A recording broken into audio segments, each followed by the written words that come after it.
Shalom keluargaku yang kekasih di dalam Tuhan.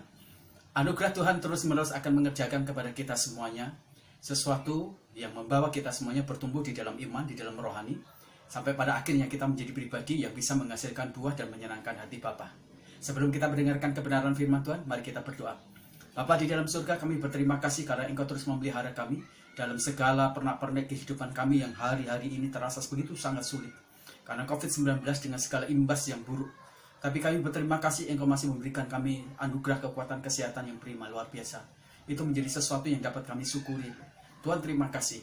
Kami ingin terus-menerus dibimbing dan dikuasai oleh anugerah Tuhan dan kasih karunia Tuhan, supaya kami menjadi kuat dalam iman, menjadi bermental dalam segala perkara-perkara yang tidak menyenangkan, sehingga kami bisa menghasilkan buah yang baik. Tuhan dipermuliakan. Dalam nama Tuhan Yesus kami berdoa, haleluya, amin. Bapak Ibu yang kekasih dalam Tuhan, hari ini kita akan berbicara tentang saatnya menjadi berkat. Mari kita akan membuka di dalam Filipi pasal yang pertama, ayat yang ke-25 sampai ayat yang ke-26. Filipi pasal yang pertama, ayat yang ke-25 sampai ayat yang ke-26. Saya akan membacakannya. Dan dalam keyakinan itu, taulah aku akan tinggal dan akan bersama-sama lagi dengan kamu sekalian, supaya kamu makin maju dan bersukacita dalam iman, sehingga kemegahanmu dalam Kristus Yesus makin bertambah karena aku, apabila aku kembali kepadamu. Amin. Berbahagialah kita yang membaca kebenaran firman Tuhan, menyimpan, melakukannya, karena firman Tuhan itu akan menjadi berkat bagi kita semuanya. Beberapa hari-hari ini kita dikejutkan dengan satu hal yang sangat miris, dan itu yang akan menjadi satu presiden yang tidak cukup bagus bagi orang-orang yang disebut sebagai generasi penerus bangsa ini. Bagaimana tidak? Ada begitu banyak orang-orang yang melakukan demo untuk sesuatu yang mereka tidak pahami, mereka tidak ketahui. Dan bukan hanya itu, mereka bukan hanya melakukan demo karena mereka tidak tahu, tetapi mereka melakukan demo dengan tindakan-tindakan anarkis luar biasa. Mereka merusak, menghancurkan beberapa balai kota, mereka merusak juga gedung-gedung DPR, mereka juga merusak bangunan-bangunan fasilitas umum yang sudah dibangun begitu baik, ditata begitu baik, yang berguna kemudian untuk efektivitas sosial masyarakat, tetapi semuanya kemudian menjadi hancur dan rusak. Tindakan-tindakan anarkis itu menjadi satu pembuktian bahwa mereka menjadi orang-orang yang menempatkan dan mengidentifikasikan diri sebagai orang yang tidak memiliki daya manfaat dalam kehidupan sosial mereka. Jangankan berbicara tentang kehidupan yang bermanfaat bagi dunia sosial, saya yakin bahwa untuk dirinya sendiri mereka sangat tidak bermanfaat. Kenapa? Karena sebuah tindakan anarkis, tindakan yang merusak, tindakan yang menghancurkan, tindakan yang memprovokasi orang, kemudian untuk melakukan sebuah kejahatan, itu menyatakan bahwa mereka sendiri sebenarnya sangat tidak bermanfaat bagi hati mereka, bagi moral mereka, bagi pikiran mereka, bagi perilaku mereka, sehingga mereka tidak memiliki sesuatu yang baik. Kalau mereka tidak memiliki sesuatu yang baik, apa yang akan dikontribusikan untuk sesuatu yang baik? Mereka nggak punya. Karena mereka hanya punya sesuatu yang buruk. Karena hanya mereka yang punya sesuatu yang jahat. Itu sebabnya itu yang akan ditampilkan. Nah, Bapak Ibu yang kekasih dalam Tuhan, hari ini mari kita belajar bersama-sama dari Filipi pasal yang pertama, ayat yang ke-25 sampai yang 26 ini, untuk kita menjadi satu pribadi yang betul-betul menjadi siap dan bermanfaat. Ya, ini saatnya kita bermanfaat. Nah, Bapak Ibu yang kekasih di dalam Tuhan, sebuah benda itu diciptakan karena mereka semuanya memiliki sebuah tujuan atau fungsi. Jikalau sebuah benda diciptakan, jikalau sebuah benda kemudian dibangun, dihasilkan, tetapi tidak memiliki fungsi sesuai tujuan, sesuai dengan apa yang akan direncanakan oleh sang pembuat itu, maka benda itu menjadi satu benda yang sangat tidak bermanfaat. Nah, sebuah benda yang tidak bermanfaat, maka benda itu sama sekali tidak memiliki efektivitas. Benda itu tidak memiliki daya manfaat yang bagi penciptanya atau bagi orang-orang yang memang sengaja seharusnya benda itu bisa menjadi berkat. Nah, Bapak Ibu, benda-benda yang tidak memiliki daya dan manfaat, hampir rata-rata benda itu akan dibuang, dijual, atau kalau tidak memiliki nilai jual, maka benda itu kemudian akan dibakar dan kemudian tidak memiliki bekas apapun juga. Jangan sampai kita menjadi satu gereja, jangan sampai kita menjadi umat Tuhan yang tidak bermanfaat. Paulus berkata kepada kita semuanya di dalam Filipi pasal yang pertama, ayat yang ke-25 sampai ayat 26. Aku memang ada dalam penjara, tetapi keinginanku yang paling terbesar adalah aku akan bersama-sama dengan engkau. Di sana aku ingin membangun imanmu. Di sana aku ingin melihat kemajuan-kemajuanmu. Di sana aku ingin berkontribusi. Di sana aku ingin bermanfaat, supaya pada akhirnya kamu menjadi orang-orang Kristen yang hebat, yang luar biasa. Nah, saya berharap pemikiran tentang Paulus ini menjadi satu pemikiran yang betul-betul mengendap di dalam diri kita, tetapi juga menjadi praktek kehidupan kita. Paulus, dia berada dalam penjara. Bagi dia, memikirkan orang lain mungkin akan susah, karena dia sendiri sedang susah. Bagi dia, membangun orang lain mungkin juga akan susah, karena dia sendiri berada dalam satu situasi sulit luar biasa. Tetapi hal yang luar biasa adalah begini, orang yang memiliki karakteristik selalu ingin menjadi bermanfaat, maka orang itu tidak dapat terpenjara, maka orang itu tidak dapat dikungkung, maka orang itu tidak dapat dihambat. Situasi yang sulit apapun juga, itu membuat orang itu justru makin semangat untuk memberikan dan membaktikan diri dia, supaya dia biasa bermanfaat bagi orang banyak. Itu menjadi sesuatu yang penting. Nah, hari-hari ini, saya ingin gereja Tuhan, jemaat juga memikirkan tentang itu. Jangan terlalu mengasihi dirimu sendiri. Jangan terlalu berpikir tentang masalahmu, sehingga engkau tidak bermanfaat bagi banyak orang, tidak bermanfaat bagi Tuhan, tidak bermanfaat bagi gereja. Atau kita menjadi seperti orang-orang yang melakukan demo, melakukan tindakan anarkis, merusak gereja Tuhan, merusak sebuah persekutuan, merusak sebuah hubungan, merusak apa yang sudah dibangun bertahun-tahun, dengan cucuran air mata, dengan doa yang begitu luar biasa, dengan pergumulan-pergumulan dan sumbangsi yang begitu besar, langsung kita kemudian dihancurkan karena ada sesuatu yang bersifat provokatif yang kemudian membawa kita tidak berkontribusi. Nah, hari ini mari kita belajar bersama-sama bagaimana kita bisa mendesain diri kita menjadi pribadi yang bisa bermanfaat. Tidak peduli betapa kecil apa yang kita lakukan, tidak peduli betapa sederhananya apa yang kita kerjakan untuk gereja kita, untuk orang lain, tetapi yang sederhana dan kecil itu sudah bermanfaat bagi orang lain, itu menjadi sesuatu yang besar, luar biasa. Kerjakanlah hal-hal yang kecil dengan kontribusi yang sangat besar, dengan daya manfaat yang sangat besar, karena itu akan punya nilai lebih yang luar biasa. Jadi hal yang kecil kalau kita kerjakan dengan cara yang luar biasa, hal kecil kalau kita kerjakan dengan cara manfaat yang luar biasa, maka kita sudah akan memiliki dampak yang luar biasa.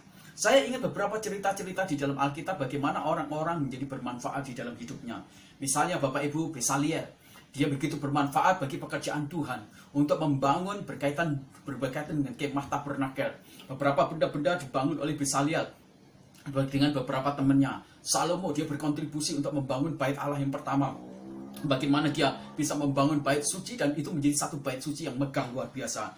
Yesus sangat bermanfaat kehidupannya untuk menyelamatkan banyak manusia. Itu yang luar biasa. 4 teman dalam sebuah cerita perumpamaan dan kisah asli dari Yesus Kristus, ketika satu temannya yang sedang menghadapi sakit, mereka bergotong bersama-sama dan akhirnya menjadi bermanfaat, temannya menjadi sembuh. Dorcas menjadi sangat bermanfaat, walaupun dia adalah seorang janda yang sangat miskin, tetapi kemiskinannya tidak pernah membuat dia kemudian untuk berhenti bermanfaat bagi orang lain.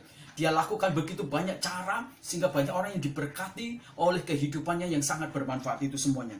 Paulus juga hidupnya sangat bermanfaat bagi pendirian gereja-gereja Tuhan. Nah, hari ini pertanyaannya adalah, apakah hidup kita sudah bermanfaat? Apakah gereja kita sudah bermanfaat? Tanyakan itu pada diri kita sendiri. Apakah kita sudah memiliki manfaat bagi banyak orang secara baik? Apakah kita memiliki daya manfaat yang sangat berguna bagi orang lain? Bagi gereja kita juga? Maka tanyakan itu semuanya pada diri kita sendiri. Karena jawabannya berpulang kepada kita semuanya. Jangan hanya terus-menerus kita mengasihi diri kita sehingga kita menjadi benalu bagi apapun dan siapapun juga. Ini waktunya kita menjadi bermanfaat. Nah, Bapak Ibu yang kekasih dalam Tuhan, bagaimana kita bisa mengembangkan orang Kristen atau gereja Tuhan yang bermanfaat? Maka yang pertama kita belajar dari Paulus. Ya, jadilah jemaat yang tumbuh di dalam iman yang sehat. Banyak orang menjadi lemah ketika mereka melihat Paulus, orang yang begitu sangat mereka kasihi, salah satu tokoh yang sangat penting, yang sangat diidolakan, menjadi bapak guru mereka semuanya, menjadi bapak rohani bagi hidup mereka semuanya. Tetapi sekarang Paulus di penjara. Dan ketika Paulus ada di penjara, apa yang terjadi? Beberapa orang menjadi lemah imannya. Mereka berpikir bahwa Tuhan tidak memiliki kekuatan, kekuasaan, sehingga Paulus kemudian tidak terlindungi, tidak terjagai. Beberapa orang kemudian menjadi ragu dengan iman mereka. Beberapa orang kemudian menjadi skeptis. Ternyata apa yang mereka percaya selama itu tidak memiliki daya, kekuatan iman yang luar biasa. Sehingga mereka menjadi begitu sangat turun. Mereka mengalami kelemahan di dalam iman mereka. Mereka menjadi malas kemudian untuk beribadah. Mereka menghadapi situasi-situasi sulit ini, mereka malas kemudian untuk bersekutu. Tetapi apa yang dilakukan Paulus? Paulus kemudian ketika dia melihat jemaat Filipi yang menghadapi situasi-situasi seperti itu, mereka meragukan iman mereka. Mereka menjadi skeptis. Mereka menjadi begitu sangat-sangat tidak percaya. Karena seperti tidak ada Tuhan di tengah-tengah masalah dan pergumulan Paulus menguatkan jemaat bahwa Tuhan itu tetap bekerja di masa sulit dia. Bahwa Tuhan itu tetap bekerja bersama-sama dia walaupun dia ada di penjara. Paulus mengatakan ada begitu banyak pekerjaan-pekerjaan di penjara yang dibukakan oleh Tuhan. Ada begitu banyak hal-hal yang ajaib dikerjakan Tuhan di penjara. Ada begitu banyak anugerah yang dialami Paulus itu ada di penjara. Di dalam Roma pasal 3 ayat 31 Paulus mengatakan pelayanan yang dilakukan itu adalah pelayanan meneguhkan iman. Jadi menjadi satu pelayanan yang berdampak, bermanfaat bagi banyak orang. Pada waktu Paulus menghadapi satu tekanan, dia di penjara, justru dia menjadi sangat efektif, sangat bermanfaat bagi orang-orang yang jemaat-jemaat di Filipi. Kehidupannya terpenjara, tetapi untuk menjadi daya manfaat dia tidak pernah terpenjara. Kehidupannya dihamba, ditutup, tetapi untuk menjadi pribadi yang bermanfaat dia tidak pernah tertutup. Dia sangat terbuka, semua ditembus ketika seseorang itu benar-benar memiliki daya manfaat yang luar biasa. Tidak ada kekecewaan Paulus kepada Tuhan. Tidak ada kekecewaan Paulus kepada teman-teman dia. Tidak ada kekecewaan Paulus kepada negara sekalipun dia diperlakukan dengan tidak adil. Paulus menyatakan diri dia sebagai pribadi yang sangat bermanfaat. Paulus tumbuh imannya sebagai pribadi yang imannya sangat sehat. Dan dia mendorong jemaat Filipi supaya mereka punya iman yang sehat. Iman yang sehat tidak berfokus kepada masalah. Iman yang sehat tidak berfokus kepada kekecewaan. Iman yang sehat tidak berfokus kepada kendala. Iman yang sehat tidak berfokus kepada amarah. Iman yang sehat tidak berfokus kepada kebencian. Iman yang sehat tidak berfokus kepada kemunduran. Tetapi iman yang sehat bergerak maju. Bagaimana caranya? Dia harus menjadi orang-orang yang menumbuhkan imannya yang sehat. Sehingga ketika orang melihat kondisi imannya yang sehat, mereka terbangun, mereka dimotivasi bergerak maju, mereka menjadi antusias, yang mundur menjadi maju, mereka bergerak kemudian tumbuh luar biasa, bangkit lagi, bangun lagi, dan itu menjadi sesuatu yang sangat penting di dalam hidup kitanya. Bapak Ibu, mudahnya seseorang jemaat itu berpaling, meninggalkan persekutuan, meninggalkan Tuhan, atau kemudian memberikan sebuah tandingan lagi. Itu menunjukkan betapa tidak sehatnya iman seseorang itu.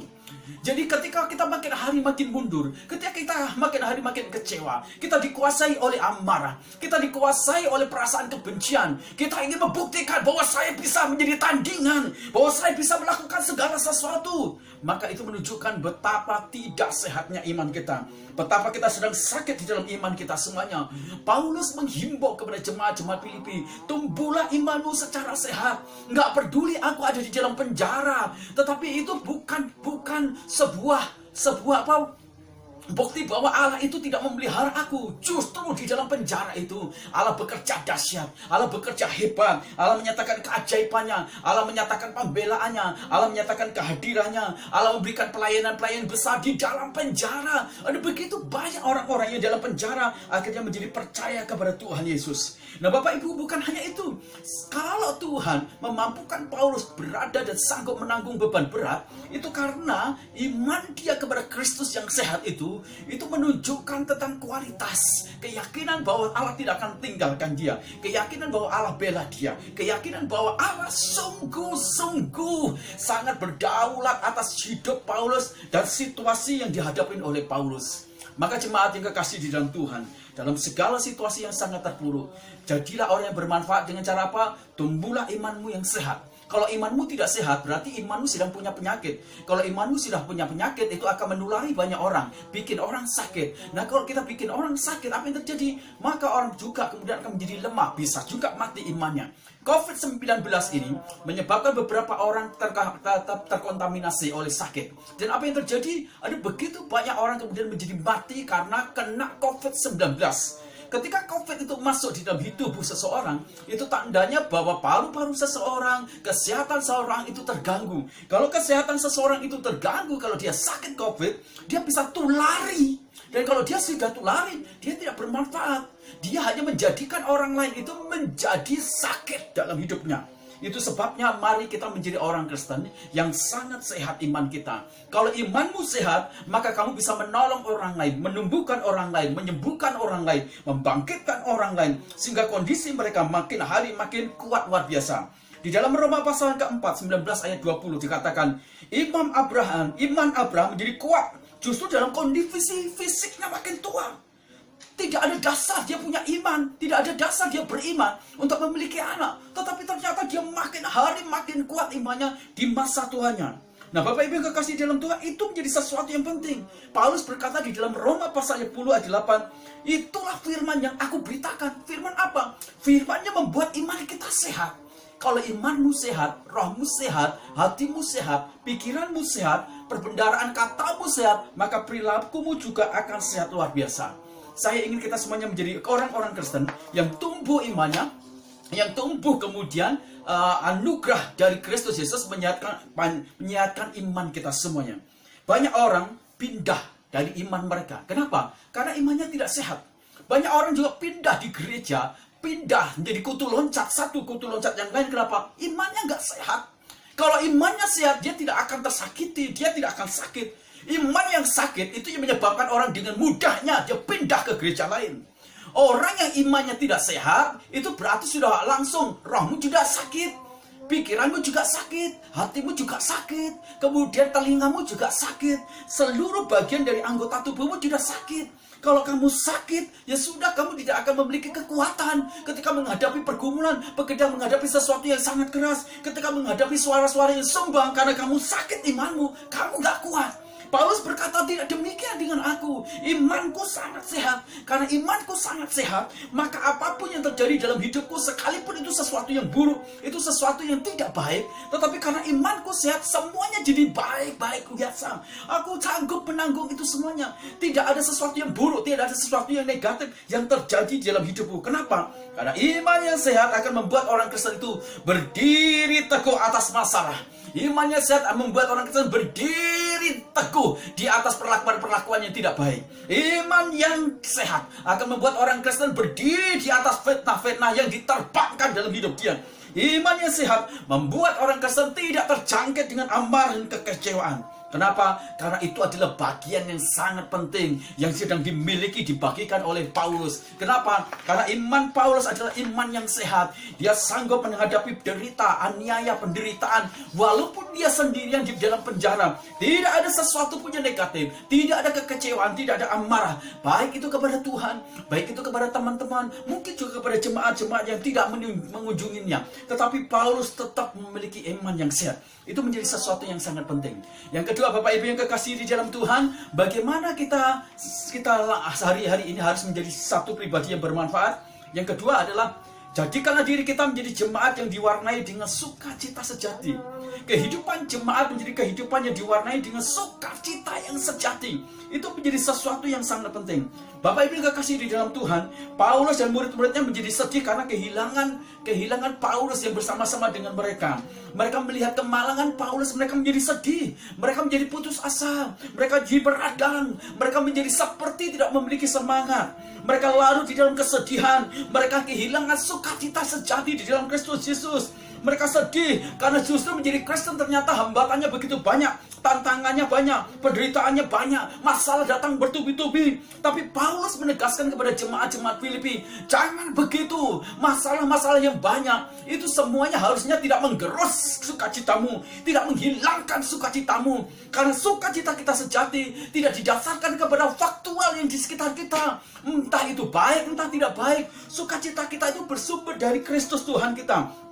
Kalau sukacita kita bersumber dari Kristus Yesus Tuhan kita, maka itu yang akan membuat kita makin hari makin berdiri teguh, makin percaya kepada Kristus, makin kuat sukacita kita. Kita tidak akan gampang gelisah, kita tidak akan gampang sedih, kita tidak akan gampang kemudian menjadi seperti mengasihi diri kita. Paulus tidak demikian. Nah, Bapak Ibu yang kasih dalam Tuhan, ini menjadi sesuatu yang hebat, yang luar biasa. Orang yang hidupnya bermanfaat, orang itu dikuasai oleh kehidupannya diwarnai dengan sukacita. Sekalipun ada hal-hal yang buruk yang terjadi dalam hidup dia, sekalipun ada hal yang tidak baik dalam hidup dia, sukacita yang bersumber dari Kristus Yesus yang melintasi batas-batas materi yang di sekitar kita, itu yang membuat kita kemudian bisa meluapkan sukacita yang sejati. Sehingga dalam segala penderitaan kita bisa bersyukur kepada Tuhan. Dalam segala pemalangan kita masih bisa menaikkan sukacita, nyanyian pujian bagi Allah, mazmur bagi Allah kita yang luar biasa. Ini menjadi sesuatu yang sangat penting bagi kita semuanya. Paulus berkata kepada kita semuanya, hendaknya kita semuanya menjadi pribadi yang bermanfaat dengan kehidupan kita, kehidupan jemaat, diwarnai dengan sukacita sejati. Wow, ini keren. Kalau engkau bersukacita sejati, kalau engkau di hidupmu dikuasai sukacita sejati, maka engkau bisa mengimpartasikan sukacita, damaimu, kekuatanmu, energi positifmu, keyakinan yang begitu teguh kepada Tuhan Allahmu, dan membuat orang lain tidak mengalami kesedihan. Tahun 80-an, Bapak Ibu yang kekasih di dalam Tuhan, genre musik di Indonesia lebih banyak diwarnai dengan hal-hal lagu-lagu yang berhubungan dengan kondisi melo. Orang-orang menaikkan nyanyian-nyanyian melo, putus asa, kalah, itu semuanya. Jangan heran akhirnya orang-orang menjadi lebay pada waktu itu. Jadi tidak memiliki daya kebangkitan, tidak memiliki daya semangat. Dan akhirnya Bapak Ibu, salah satu menteri penerangan di waktu itu, Harmoko, melarang lagu-lagu melo itu muncul. Kenapa? Karena ketika kita membesarkan kesedihan, kita membesarkan kegagalan, kita membesarkan hambatan-hambatan, tidak membuat kita menjadi seorang petarung kehidupan yang sangat kuat. Nah, Paulus berkata kepada jemaat-jemaat di Filipi, kamu harus hidup diwarnai dengan sukacita. Kenapa? Karena dengan itu kamu bisa bermanfaat, kamu menularkan kekuatan, kamu menularkan sesuatu yang baik, kamu menularkan moving, kamu menularkan pergerakan dan kemajuan yang luar biasa. Ini menjadi sesuatu yang penting, Bapak Ibu. Pelaut-pelaut yang hebat itu tidak dihasilkan dari sebuah lautan yang tidak memiliki ombak yang besar. Pelaut-pelaut yang besar itu justru dia akan menjadi orang hebat ketika dia berada di lautan yang penuh dengan ombak yang besar. Jadi pelaut itu kalau lihat ombak yang besar, mereka justru bersukacita. Karena di situ dia akan melihat daya dia atau kemampuan yang dia tanpa batas itu menjadi muncul luar biasa. Paulus mengatakan kita harus bermanfaat dengan cara kita hidup diwarnai dengan sukacita. Jangan kita diwarnai dengan sesuatu yang penuh dengan kepedihan-kepedihan, kemalangan, keluhan, ratapan-ratapan. Jangan hidup seperti itu. Seperti kita tidak punya Tuhan. Hiduplah dengan punya sukacita. Waktu kita menghadapi masalah, waktu kita menghadapi pergumulan berat, laluilah itu semuanya dengan sukacita. Karena kita sedang berdiri sebagai petarung pemenang kehidupan ini. Dan itu penting sekali. Kita harus menjadi orang Kristen yang bermanfaat dengan cara kita mewarnai dan menentukan kehidupan kita dengan sukacita. Kata sukacita itu Bapak Ibu berasal dari bahasa Yunani, dua paduan kata, yang satu eukaristio. Nah, eu itu pertama berarti baik, Bapak Ibu. Jadi Tuhan telah memberikan sesuatu yang baik di dalam diri kita. Ingat, Tuhan sudah memberikan sesuatu yang baik dan terbaik dalam hidup kita semuanya. Jadi, kalau Tuhan sudah memberikan yang terbaik dan baik, harusnya hati kita menjadi baik, pikiran kita menjadi baik, telinga kita menjadi baik, perilaku kita menjadi baik, perkataan-perkataan kita jadi baik. Kata Iyau juga berarti bahwa Tuhan sudah memberikan sesuatu yang indah. Ingat, Tuhan sudah memberikan sesuatu yang indah. Artinya, kalau Tuhan sudah memberikan sesuatu yang indah, akhirnya pikiran kita juga harus indah. Hati kita jadi indah, kehidupan kita jadi indah, perkataan kita jadi indah. Nah, kalau kita bisa menjadi indahkan dan mengindahkan semua kehidupan, wow, daya manfaat itu jadi luar biasa. Kehidupan orang yang tidak indah jadi indah karena kehadiran kita. Dan Bapak Ibu, itu kata Iyau, kata yang ketiga artinya bahwa itu menjadi sesuatu yang bersifat perfect atau sempurna. Bahwa Tuhan memberikan sesuatu yang bagus, Tuhan memberikan sesuatu yang sempurna dalam hidup kita semuanya. Maka Tuhan inginkan kita semuanya. Bukankah di dalam Roma pasal yang ke-12 ayat yang pertama yang gue katakan, Tuhan bukan hanya ingin membuat kita kemudian menjadi pribadi yang suci, tapi kita juga kemudian harus menjadi makin hari makin bertumbuh, menyenangkan Dia sampai kita kemudian menjadi sempurna. Seperti dalam Matius pasal yang ke-5 ayat 48, hendaklah kamu sempurna seperti Bapakmu di surga. Kenapa? Karena Tuhan sudah memberikan sesuatu yang sempurna dalam hidup kita semuanya. Itu sebabnya maka menjadi Kristen berarti kehidupan kita harus menjadi orang Kristen yang diwarnai dengan sukacita, ya, diwarnai dengan sukacita. Kalau ada hambatan, kalau ada kekurangan, kalau ada sesuatu yang buruk, jangan mengeluh. Jangan kemudian terlalu meratap, mengasihi diri kita. Jangan terlalu dikuasai oleh sedih. Bangkitkan sukacita kita. yakini bahwa Tuhan bersama-sama dengan kita, bisa menjadikan kita pemenang-pemenang atas masalah dan hambatan dan atas kesedihan, kemalangan-kemalangan hidup kita semuanya. Sukacita bukan suasana perasaan. Ingat, sukacita itu bukan suasana perasaan atau perasaan gembira semata. Sukacita itu adalah karakter. Ingat, sukacita itu bukanlah suasana perasaan gembira semata. Sukacita itu adalah karakter. Jadi semakin kita bersuka cita, karakter kita itu ternyata adalah karakter yang tangguh, karakter yang sehat. Dan sukacita kita, karena itu merupakan satu karakter, itu adalah bagian dari karakternya Kristus. Lihat bagaimana Yesus, Bapak Ibu, disalib, disakiti. Yang muncul di sana bukan hanya keluhan rata rendah, kekuatan karakteristik sebuah karakter Allah, karakter Kristus. Sukacita ada di sana luar biasa. Sukacita bukan luapan emosi. Sukacita adalah sebuah posisi. Posisi apa? Posisi kedewasaan iman. Posisi apa? Posisi sebagai orang Kristen yang sangat tumbuh luar biasa. Posisi apa? Posisi orang Kristen yang betul-betul paham tentang iman dia, paham tentang Tuhan dia, paham tentang proses hidup ini. Jadi, dia tetap menjadi tangguh luar biasa dalam segala keadaan ini. Saya berdoa, kita semuanya benar-benar menjadi orang Kristen yang menjadi orang Kristen yang terus-menerus tumbuh, diberkati, sehingga kita memiliki daya manfaat luar biasa. Bapak Ibu, ada beberapa hal, tetapi saya bagikan dua hal ini. Bagaimana kita harus menjadi orang Kristen yang bermanfaat. Saatnya kita menjadi orang yang bermanfaat. Mari kita menjadi orang Kristen yang bermanfaat, atau gereja yang bermanfaat, supaya pada akhirnya kita menjadi berkat luar biasa, dan bukan menjadi batu sandungan, atau menjadi sesuatu yang tidak bermanfaat, atau menghancurkan seperti demo-demo itu. Jangan. Mari kita menjadi orang Kristen yang tumbuh di dalam iman kita yang sehat. Mari kita menjadi orang Kristen yang dipenuhi kehidupan kita itu dengan sukacita yang sejati. Bagikan itu semuanya. Maka kita akan menjadi orang Kristen yang berdampak. Waktu kita menghadapi masalah tetapi kita bersukacita, wah itu luar biasa. Bapak Ibu, menutup renungan, menutup kebenaran firman Tuhan hari ini. Bapak Ibu, ada salah satu orang tua yang sakit luar biasa. Orang sakitnya luar biasa dan dokter katakan umurnya tidak berapa lama. Bapak Ibu, beberapa pengurus-pengurus gereja datang di tempat dia. Mereka datang untuk meneguhkan imannya. Mereka datang untuk menguatkan imannya. Tetapi Bapak Ibu, yang terjadi, semua orang-orang yang mengunjungi dia bukannya justru mereka yang menguatkan, tetapi Bapak yang sedang sakit itu yang meneguhkan mereka, menguatkan mereka. Sukacita yang begitu luar biasa tertampilkan dalam ekspresi wajah orang yang sakit ini. Imannya begitu sehat, pemahaman tentang Tuhan dia, pemahaman tentang keyakinan dia, tentang bagaimana dia nanti akan mati, itu meneguhkan banyak orang-orang yang besar di kehidupan atau rumah dia.